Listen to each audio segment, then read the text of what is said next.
Oh, God. That was Mari letting everybody know that we are on episode 82. Is that how you say it in Spanish? Is that how you would... 82, I think. What? Because 80 is ochenta. Is it? Oh. Yes. 82. Oh, what would German be? No idea for that one. 1, 2, 3, 4, 5, 6, 7, 8, 9. So it's 8. Oh, Tara's calling me. I should put her on speakerphone. She'll know how to say it. She literally would. I think it's... my brain hurts. I don't want to do it. 23. So is it 20? So that would... 80? Maybe? German sounds so aggressive. German and Russian just sound like you're trying to fight somebody when you're talking. Yeah, it does sound like you're trying to fight somebody. It's a lot of like... Yes, like it just sounds aggressive. I love Russian. I love Russian and Ukrainian. Really? I love the way it sounds. I'm like, yes. I used to, when we work with Vitaly, like when I first met Vitaly, I would be like, no, just speak to me in Ukrainian, please. That's cool. And then Steph and I would learn. I remember the first time we were Snapchat, it was back in 2015. I also remember this. To Door County, and yes, you were snapping me. Yes, and we would listen to the Google Translator say whatever it was in Russian, and then we would snap him back, and he'd be like, "I'm so proud of you guys." I'll never forget this. What a year! I'll never forget it. We were up north at Door County. We were eating. He was like, "Fuck me, is that mint chocolate chip?" I'll never forget it. Oh, I miss Vitaly. How's he doing?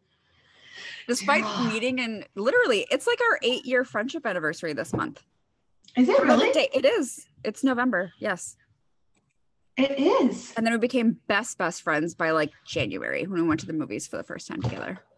Oh. And it was all uphill after that. I'll never forget that movie date. The day before. I'm just kidding. God, what? I think that solidified my divorce. Like, God, I don't want to do this anymore. Anyways. That is not what we're here to talk about. We're not here to fucking foreign language. Yeah. No, I can teach you to count to 10, and Steph maybe to 10 in Spanish, and then we're done. I might do 100. Really? Oh my God, I'm so proud of you. Did you take Spanish? Like 4 years of it, yeah. So, dude, same of German, but like here we are. I can't hold a conversation. I mean, that was fucking over 20 years ago that I stopped. I would love to. I'd love to learn Spanish. I feel like I'd be so much more marketable. Oh my God, I'm still so upset that I was so stubborn as a kid to learn Italian. Like, that makes me so mad. My dad tried to teach me my whole life, and I'd be like, no, I'm not saying it. I don't want to sound stupid. Beautiful language. Oh my God. I know. But that ship has sailed, apparently. 38 is too old to learn, unless I get Rosetta Stone or something. So. Let's get one of the maps. Anyways, what the fuck are we talking about? What we are talking about. What are we going to blab about today? Is, and I'm gonna preface this by saying this might not be for everybody to listen to right now, and that is okay. Right. We are not trying to come off offensive. We are not trying to come off mean. We just believe in being very real and honest with all of you. So I want to talk about, as a client in therapy, it is very fucking important that you take responsibility for your part as a client. Correct? When you come into therapy and you want to work on something, you have to take responsibility that I am going to do the work, right? Because here is the thing. Mari and I can talk until we are fucking blue in the face. Blue, purple. And teach you skill after skill after skill. If you do not implement those skills, nothing's going to change. At all. So this comes with, sometimes I will have clients say to me, well, like, what are we really doing? Like, what are we actually working on? Yeah, what are we working on? I'm a human being. So in my brain, I'm like, fuck, am I not helping this person? Like, am I not doing a good job? Right? Like, yes, that's a personalization cognitive error for sure. And I have to check myself and be like, well, hold on, let me look at the facts. Let me check the evidence real quick. Because if I'm constantly asking you, did you check the facts? Did you, like Mari was saying when we were talking about this before, did you write it down? Did you challenge it? And you're telling me no, homie, that's not on me then. That's not on me. If I am not the therapist for you and you are not feeling like we are connecting and we have a good relationship, by all means, find somebody else. That is okay. I don't want to waste your time. Right. My spiel is like, I give people, like, if they're hesitant about therapy, I'm like, give me 3 sessions. If you hate me, you can go elsewhere. I'm not going to take it personal. I'd rather you tell me than you come in here and feel like I'm wasting your time or this is pointless. Does that make sense? Oh, 100%. I tell people, like, I'm not here to placate you. So, and I'm not here to pretend that I know everything. What I am here to do is tell you, hey, this is the type of therapist I am. This is the type of therapy I do. Some other modes might be intermixed, but this is the main mode of therapy that I do. Here's the other mode of therapy that I do. I determine when I feel like we might be ready for that. You determine if you want to do it, right? But realistically, this is my wheelhouse. And if what you want isn't in this wheelhouse, then that's okay. But don't sit and stay and say, well, what are we doing? Or what's next? Or what's this? Like, I've told you, like, this is what I do. This is my box that I operate in. I don't go outside of that, nor do I pretend to. There's some things that I don't deal with that I put out there right away. I don't do substance abuse and I don't do eating disorders, period.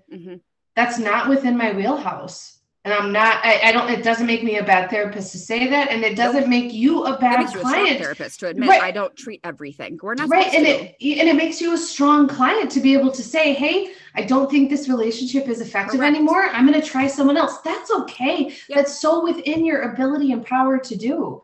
When we were talking about doing this session, when we're talking about doing stuff therapy session, I literally almost said appointment. What is this recording? Where are we right now? What am I doing? Hello? When we talked about doing this recording episode, fuck. I literally almost said appointment again. Okay, refocus my brain. When we talked about doing this before we got on, I was saying we kind of review, like, okay, what came up with us during the weeks to see if we don't have a topic already predetermined.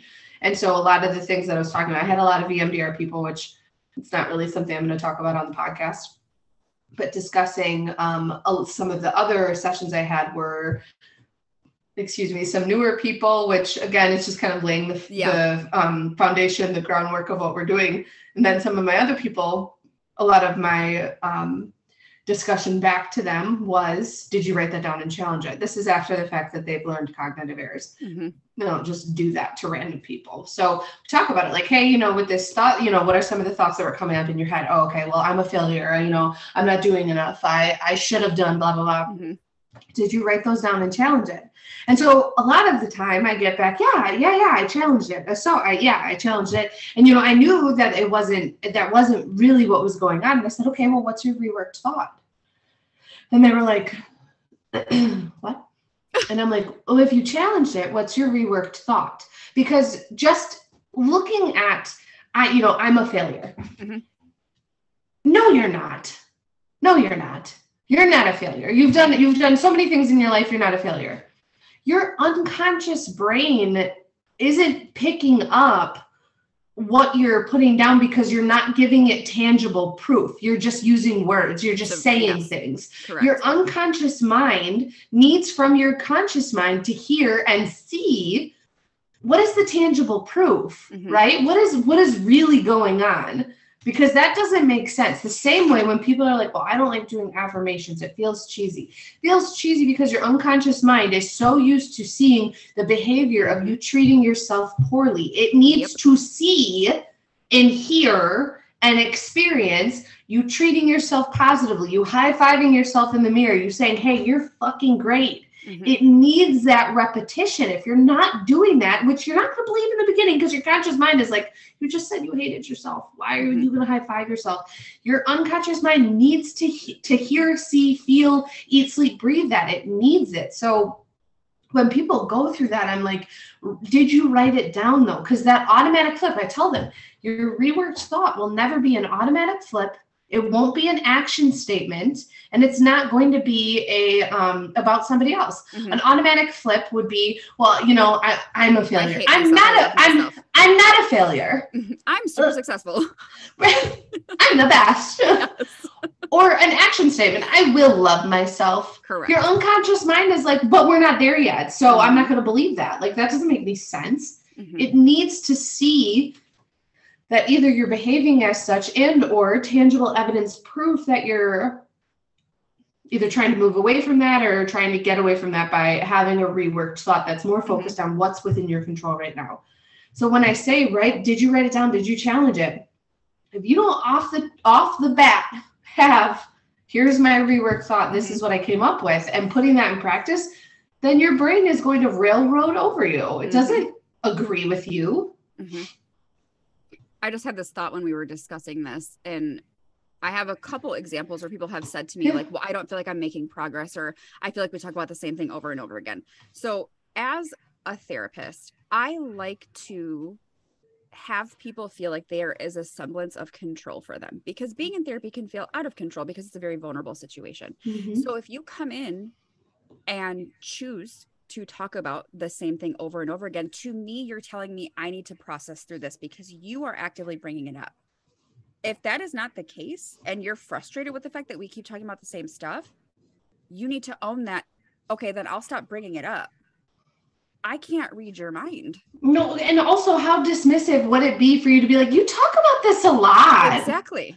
You're spiraling with this. Like, that doesn't feel good. Right. Like, I'm sure there are ways that we could maybe structure some sentences to be like, help me understand. This is our 5th week talking about this. But even that, like, the personalization could be there. And like, we're not trying to attempt to keep out of, or fortune tell what somebody might do. But realistically, if you're bringing this up and if this is something that you want to process through. To me, it sounds like it's unresolved. Right. Yes. And it's not my job to sit here and say, or, I mean, I guess if you want it to be my job, then it needs to be forward of like, hey, sometimes I tend to spiral on things. Mm-hmm. I need your help being able to say, blah, blah, blah. Mm-hmm. Or get off this topic. This also is a segue into what we thought was going to be a completely separate episode, but it pairs well with this. Yeah. If you come into a session with Mari and I, and off the cuff, your first statement is, I don't really believe in therapy. What are we doing? Yeah, it's not my job to get you to believe. If you're straight up telling me that you think it's a bunch of fucking hocus pocus and it's trash, nothing's going to change. No, and it's not my job to convince you otherwise. That's not what I do in my life. That's not my job as a therapist, to convince you to believe what I believe. Mm-hmm. Ew. Think about every other space in life. If that was cult. Thank you. Right. Think about every other space in life, like politics. Let's just say that. Do you like the people who try to convince you to come to their side? Right. Ew, it's not, gross, or whatever else you want to believe in. Like, if that's your choice to believe in that. That's not my job to then make you believe otherwise. Mm-hmm. You have to experience it. And if you're not willing to come in open and experience it and or potentially admit that you could be wrong, what are we doing? Well, and here's the thing about diagnoses, right? We've talked about this in the past with different diagnoses. Yes, some have a stigma attached to them. Sure. And there are a lot of therapists in the world who don't have those hard conversations with clients because they don't want to make them uncomfortable. Here's the thing. We are never trying to make you uncomfortable. We are trying to give you answers as to why certain things are happening in your life. It is not a bad thing. No. It is a point of data to be able to move forward.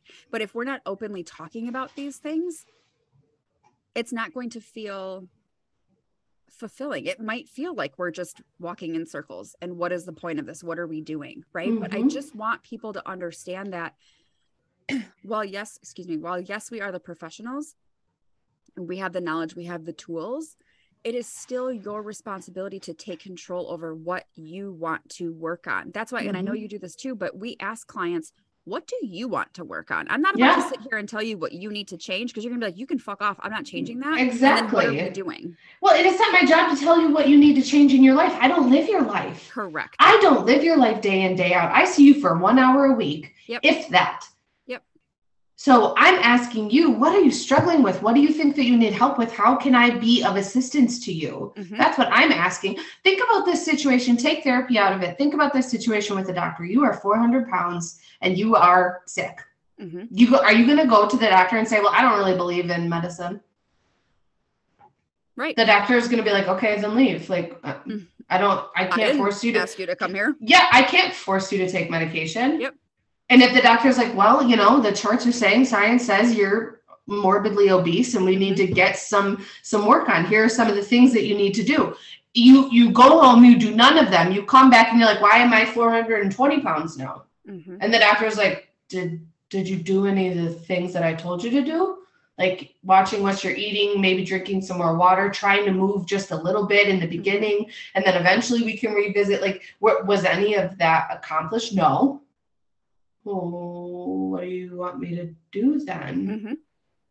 Like it's the same concept, just with your physical body versus your mental body. Like it's the same concept. You have to want to change the way that you're behaving. I am not going to validate the way that you're behaving if you're coming in and telling me it's a problem. I'm not going to be like, keep doing it then.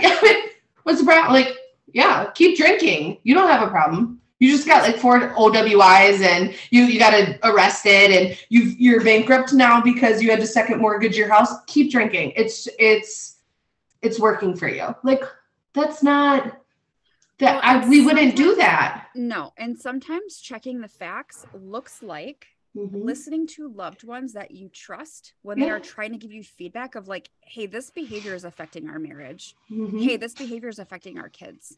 Is that easy to hear? No. Oh my God. We've heard it too. Yes. But that's when you need to take responsibility and be like, oh shit, like my behaviors affect a lot more than just myself. And here's the other thing. I have to point out to people a lot. I know that you think that the way that you've been behaving is working for you, but you're here because you don't like it. You're here because you're feeling distressed. You're here because XYZ is telling you that something needs to change. So we need to look at the bigger picture here. I'm thinking specifically of personality disorders, right? Because when you're telling somebody you have XYZ personality disorder, I had this discussion not too long ago where I'm like, I get that it sounds like I'm asking you to change who you are at your core because that's how you've learned to function in the world. And that kind of feels gross. And it feels scary. We can acknowledge that. Terrifying.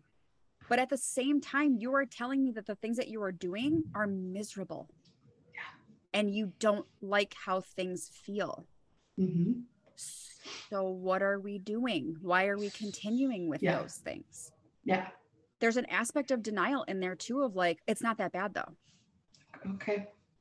Then keep doing it. I'm not here to convince you that it is though. Right. Like you came to me. If you want to change, which to me signifies you being here, then I'm going to give you some suggestions. But if you don't want to do those things, I am not going to fight a losing battle. That is not effective for me as a therapist. That is not self-care for me. And that doesn't feel good. That feels unethical of me trying to convince you of something otherwise. I'm just stating the facts. If you don't like them, that's completely okay. You don't have to change. You don't have to listen to them. But ultimately, I got into this profession to help people. And so I'm not going to consistently spin my wheels if you're not ready yet, which is okay. It's okay not 100%. To be ready. It's okay not to be ready.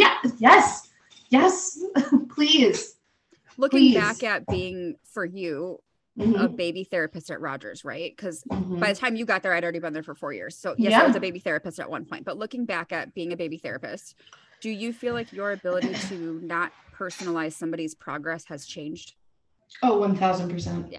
1000%. Because I really have a solid footing in DBT, and that's the mode of therapy that I use. I think in the beginning, I didn't know what mode of therapy I wanted to go with because there's so many different theorists and theories and things that it's like, you know, I really in grad school loved brief solution focused therapy because I think it fit really well with my ADHD and being like, let's figure it out. Let's, you know, get this. But then, you know, learning that theory and being like 6 sessions, like, no. It's not realistic. So I really like that, but I didn't feel like I had a solid footing. Now that I have like the clientele that I like to work with, a solid footing in the therapy mode that I like to use, and the type of therapist that I am, I feel very secure in the way that I do therapy.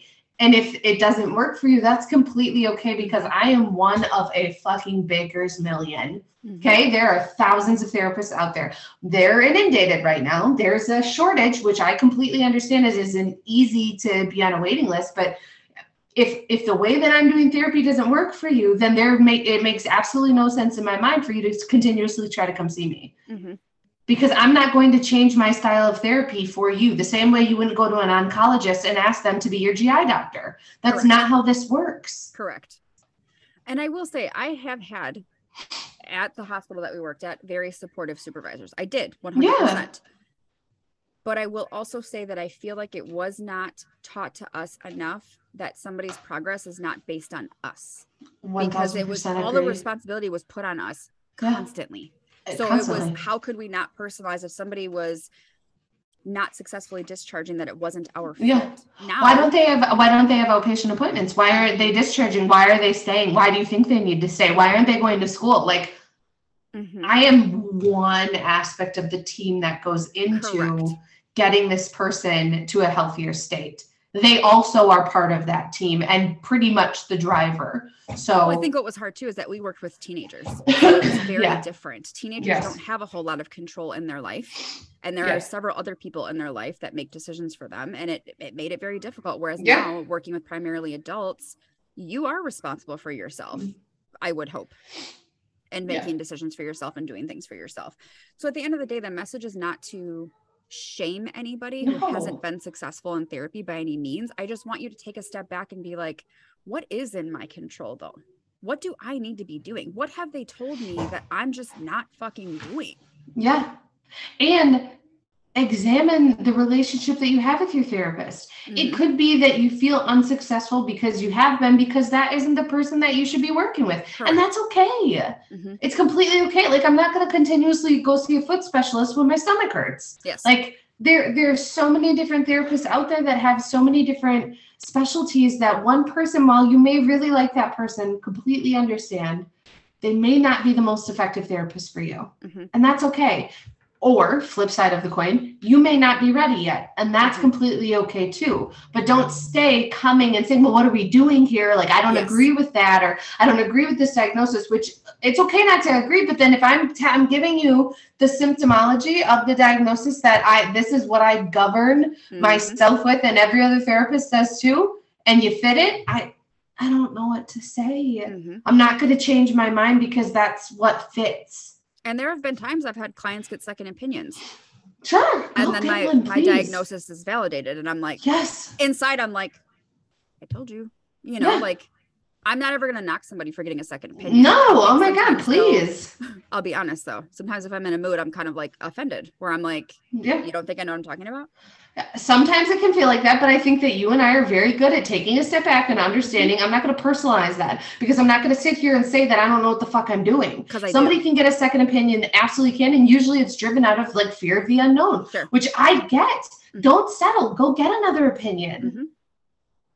But don't come back to me when it's validated and you're like, well, I just don't, like, then you don't agree with what I've not, and it's not what I've chosen, what I've decided. It's what is the best you presented to you me. Presented to me. If you went to another provider and presented something different and got a different diagnosis, that does not mean that I was wrong. I just want to be real fucking clear about that. Correct. 100%. I wholeheartedly agree. Wholeheartedly. So please understand, we mean this to be a reality check and or maybe a wake-up conversation. This is not meant to offend. If it does, please let us know. Sure. Please let us know. Let us have that conversation with you. Like, I encourage the conversation. I encourage you to advocate for yourself. I encourage you to come discuss this with us, because I would love to. Mm-hmm. Because here's the thing, you may have had a really fucking shitty experience with therapy, and we can validate that for you and say, I'm really sorry that you went through that. Yes. You know, I've had plenty of clients come in and say, like, my therapist did this. And I was like, that's weird. I literally can't tell you how many times I've had a client come in and talk about their trauma, talk about the first time they shared it with somebody, and just the atrocious responses that have come back. Like, I had a client talk about sexual assault, and the counselor, like, he offered a pizza party or offered pizza that was in the break room. I was like, they did what? Yeah. I can't remember. It was years ago. I can't remember it exactly, but I like, my mouth was on the floor. Like, I literally was like, shocked.